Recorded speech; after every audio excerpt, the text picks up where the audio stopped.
ইসলামে নামাজ একটি ফরজ ইবাদত। আমাদের সকল মুসলিমের জন্য নামাজ অত্যন্ত গুরুত্বপূর্ণ বিষয়। কারণ ইসলামে ৫ ওয়াক্ত নামাজ আদায় করা প্রত্যেক মুসলমানের জন্য বাধ্যতামূলক বলে উল্লেখ করা হয়েছে। কিন্তু আমরা মুসলিমরা অনেকেই জানি না এই ৫ ওয়াক্ত নামাজ কিভাবে এলো। তাই আজকের এই ভিডিওতে জানতে পারবেন এই ৫ ওয়াক্ত নামাজ কিভাবে এলো। একদিন রাসূল সাল্লাল্লাহু আলাইহি ওয়াসাল্লাম মক্কায় ঘুমিয়েছিলেন। এ সময় জিবরাইল আলাইহিস সালাম এসে ঘরের ছাদ উন্মুক্ত করেন এবং জমজমের পানি দিয়ে রাসূল সাল্লাল্লাহু আলাইহি ওয়াসাল্লামের বক্ষ বিদীর্ণ করেন। এরপর হিকমত ও ঈমানে ভর্তি একটি সোনার পাত্র নিয়ে এসে তা রাসূল সাল্লাল্লাহু আলাইহি ওয়াসাল্লামের বুকের মধ্যে ঢেলে দিয়ে বন্ধ করে দিলেন। এরপর জিবরাইল আলাইহিস সালাম রাসূল সাল্লাল্লাহু আলাইহি ওয়াসাল্লামের হাত ধরে দুনিয়ার আকাশের দিকে নিয়ে চললেন। তারা যখন দুনিয়ার আকাশে আসেন তখন জিবরাইল আলাইহিস সালাম আসমানের রক্ষককে বললেন, দরজা খোলো। আসমানের রক্ষক বললেন, কে আপনি? জিবরাইল আলাইহিস সালাম বললেন, আমি জিবরাইল। তখন আসমানের রক্ষক বললেন, আপনার সঙ্গে কেউ রয়েছেন কি? জিবরাইল আলাইহিস সালাম বললেন, হ্যাঁ, আমার সঙ্গে মুহাম্মদ সাল্লাল্লাহু আলাইহি ওয়াসাল্লাম রয়েছেন। আসমানের রক্ষক বললেন, তাকে কি ডাকা হয়েছে?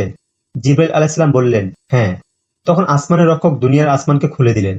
দুনিয়ার আসমানে প্রবেশ করেই রাসূল সাল্লাল্লাহু আলাইহি ওয়াসাল্লাম দেখলেন সেখানে এমন এক ব্যক্তি বসে আছেন যার ডান পাশে অনেকগুলো মানুষের আকৃতি আর বাম পাশে অনেকগুলো মানুষের আকৃতি রয়েছে। আর যখন সেই ব্যক্তিটি ডান দিকে তাকাচ্ছেন হেসে উঠছেন, আর যখন বাম দিকে তাকাচ্ছেন তখন কাঁদছেন। তারপর বসে থাকা ব্যক্তিটি রাসূল সাল্লাল্লাহু আলাইহি ওয়াসাল্লামকে স্বাগত জানান। তখন রাসূল সাল্লাল্লাহু আলাইহি ওয়াসাল্লাম জিবরাইল আলাইহিস সালামকে বললেন, কে এই ব্যক্তি? তিনি জবাব দিলেন, ইনি হচ্ছেন আদম আলাইহিস সালাম। তার ডানে বামে রয়েছে তার সন্তানদের রূহ, আর তাদের মধ্যে ডান দিকের লোকেরা জান্নাতি আর বাম দিকের লোকেরা জাহান্নামী। ফলে তিনি যখন ডান দিকে তাকান তখন হাসেন, আর যখন বাম দিকে তাকান তখন কাঁদেন। এরপর জিবরাইল আলাইহিস সালাম রাসূল সাল্লাল্লাহু আলাইহি ওয়াসাল্লামকে নিয়ে দ্বিতীয় আসমানে ওঠেন এবং আবার জিবরাইল আলাইহিস সালাম দ্বিতীয় আসমানের রক্ষককে বললেন, দরজা খোলো। তখন এর রক্ষক প্রথম রক্ষকের মতোই প্রশ্ন করলেন এবং দরজা খুলে দেন এবং আসমানের মধ্যে রাসূল সাল্লাল্লাহু আলাইহি ওয়াসাল্লাম আদম, ইদ্রিস, মুসা, ঈসা এবং ইব্রাহিম আলাইহিস সালামকে দেখতে পান। সকলে রাসূল সাল্লাল্লাহু আলাইহি ওয়াসাল্লামকে স্বাগত জানান, আর জিবরাইল আলাইহিস সালাম রাসূল সাল্লাল্লাহু আলাইহি ওয়াসাল্লামকে সকলের পরিচয় দেন। এরপর জিবরাইল আলাইহিস সালাম রাসূল সাল্লাল্লাহু আলাইহি ওয়াসাল্লামকে নিয়ে আরো উপরে ওঠেন এবং এমন এক সমতল স্থানে দাঁড়ান যেখানে রাসূল সাল্লাল্লাহু আলাইহি ওয়াসাল্লাম লেখার শব্দ শুনতে পান। তারপর সেখান থেকে মহান আল্লাহ তাআলা রাসূল সাল্লাল্লাহু আলাইহি ওয়াসাল্লামের উম্মতের উপর ৫০ ওয়াক্ত নামাজ ফরজ করে দেন। তা নিয়ে তিনি যখন ফিরে আসেন তখন ফেরার পথে তার সঙ্গে মুসা আলাইহিস সালামের দেখা হয়। মুসা আলাইহিস সালাম রাসূল সাল্লাল্লাহু আলাইহি ওয়াসাল্লামকে জিজ্ঞাসা করেন, আল্লাহ তাআলা আপনার উম্মতের উপর কি ফরজ করেছেন? রাসূল সাল্লাল্লাহু আলাইহি ওয়াসাল্লাম বলেন, আল্লাহ তাআলা আমার উম্মতের উপর ৫০ ওয়াক্ত নামাজ ফরজ করেছেন। একথা শুনে মুসা আলাইহিস সালাম বললেন, আপনি আপনার পালনকর্তার নিকট ফিরে যান, কারণ আপনার উম্মত তা আদায় করতে পারবে না।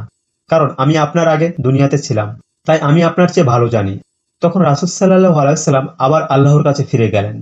তখন মহান আল্লাহ তাআলা কিছু অংশ কমিয়ে দিলেন এবং রাসূল সাল্লাল্লাহু আলাইহি ওয়াসাল্লাম তা নিয়ে আবার মুসা আলাইহিস সালামের কাছে এসে বললেন, আল্লাহ তাআলা কিছু অংশ কমিয়ে ৫০ ওয়াক্ত থেকে ৪৫ ওয়াক্ত দিয়েছেন।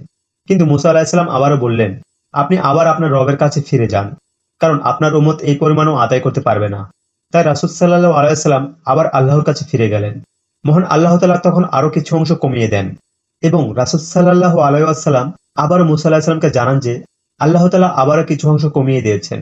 কিন্তু এবারও মুসা আলাইহিস সালাম নামাজের পরিমাণ কমিয়ে আনার কথা বললেন। তখন রাসূল সাল্লাল্লাহু আলাইহি ওয়াসাল্লাম আবারও আল্লাহর কাছে ফিরে যান।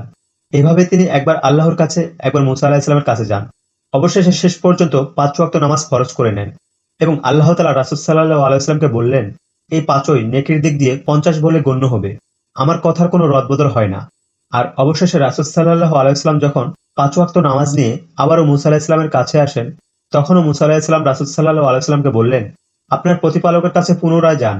কিন্তু এবার রাসূল সাল্লাল্লাহু আলাইহি ওয়াসাল্লাম বললেন, আমি বারবার আমার প্রতিপালকের কাছে যেতে লজ্জাবোধ করছি। আর এভাবেই ৫ ওয়াক্ত নামাজ আমাদের জন্য ফরজ হয়ে যায়।